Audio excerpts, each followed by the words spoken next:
I wanted to bring up Samantha Postman, who is like, I freaking love her because she gives such incredible space tips, and besides that, life tips too, by the way. And if you get a chance to listen to her speak, like now, I'm going to give her the mic, but she's incredible, and I love the fact that she's out, and I appreciate her for being the co-host today. Samantha, how are you? Well, with an intro to like that, oh my gosh, you just made my day. Thank you.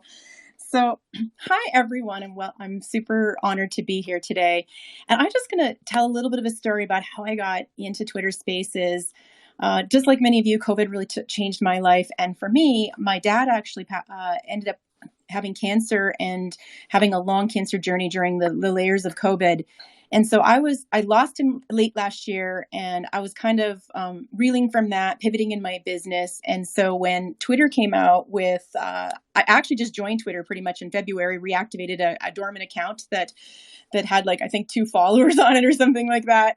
And I joined a community, and right away I got to, I don't know, maybe 150 or 200 followers. And I applied for that, which I have no idea why they gave it to me, but they did. And I jumped on Twitter Spaces, gave it a go. I'm definitely a person who's a beta tester pretty much on anything. I also beta tested Clubhouse as well. And so I got on, and I remember my first space, I believe it was one on introverts. And some people might be surprised. I'm like both, right? Extroverted and introverted. And I remember the space about introverts, and I don't know why, but it really gave me a lot of courage to continue on. So I thought to myself, what do I have to offer the world from where I am, from where I am? And so I have a really strong business background. I'm actually a tax accounting strategist expert by first trade. I've done over 7,500 tax returns in my first career. And so I know a lot about business, not about people. And that's how I know a lot about life tips, I think. And so I started running these spaces called Business Startup and Side Hustle Q&A. And those just went crazy. Like, I had people from all over the world coming in and asking all kinds of questions about their businesses or startups. And that just gave me a lot of confidence. And a little while later, somebody messaged me and said, "I think you're TED worthy. I'd like to help you coach. I'd like to coach you to apply for a TED Talk." Must have heard me in one of my spaces, read some of my content, and he pretty much gave me the roadmap, which is a bit funny. He gives me a roadmap and said, "Here's all the things I'm going to help you to do to get a TED Talk." And I thought, "Dang, you just gave me the roadmap. I can do that myself." So I started following the procedures, and I landed a TED Talk. And I was supposed to be speaking in September of last year. And so I spent quite a bit of time, got off spaces a bit because I was spending quite a bit of time getting my TED Talk ready. I mean, this is a big deal. I mean, we all know this, right? Getting a TED Talk is life-changing and career-changing. And then I get a notification, I think it was around in the beginning of July, that the event was canceled due to COVID, because this particular event wasn't going to be able to accommodate a completely virtual event. And I honestly I had to grieve. I was so grieved. And all the time I had lost an investment in time to get this ready and the opportunities I had given up. And so what I ended up doing that weekend, my family was gone for the weekend, and I was going to be finishing my TED Talk that weekend. So I ended up on Twitter Spaces the entire weekend, and it had nothing to do with business. It was things like relationship advice and how to overcome trauma and things about life tips, I guess. And that's how Tanya and I met. She ended up hearing me in one of those spaces, and it was just insane. I would come into a room and people would say, "Samantha Postman's in the house. We need to get her up on the stage." And then people would just start asking me questions. And the next thing I know, the host would be changing like the title, "Ask Samantha About Relationships." And it would be just really surreal.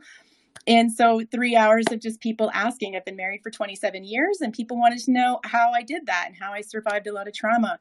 It really connected people like in a profound way. And the opportunities that come from that weekend alone, people were messaging me things like, "I think you saved my marriage. I finally understand my wife. I think I can handle I was right. I wrote a letter this weekend, and I was going to end my life, and I ripped that letter up."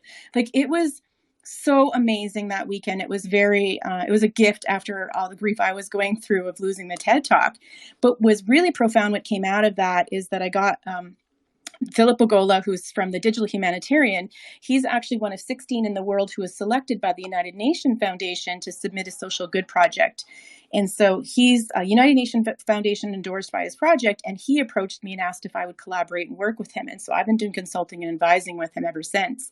And that opportunity has just led to other international opportunities. Right now, I'm working on bidding on a project, an international project I never in a million years would have been able to do for my little small town farm in the middle of southern Alberta, Canada. And every week now, I co host a space with Bobby Umar, who has over 600,000 followers between all of social media on thought leadership. And that's every week. And so those are the kind of opportunities that come from being on Twitter Spaces.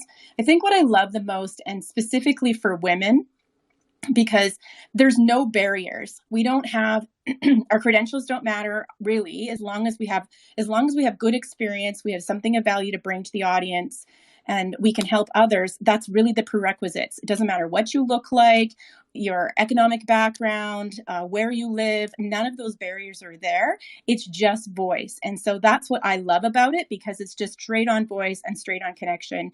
And it's very profound. So thank you. I hope that lived up to your expectations, Tanya. It does. Like I said, I always I love hearing your story. That's when I had the opportunity to, Molly had asked me if I wanted to show how to use Twitter Spaces and stuff, and I said, let's do a panel, and I want to pick some of the ladies that I feel that will share their story. And I always remember hearing your story and what you do, and I've been in your spaces too, so, and how you handle the spaces. That's why I'm always so impressed.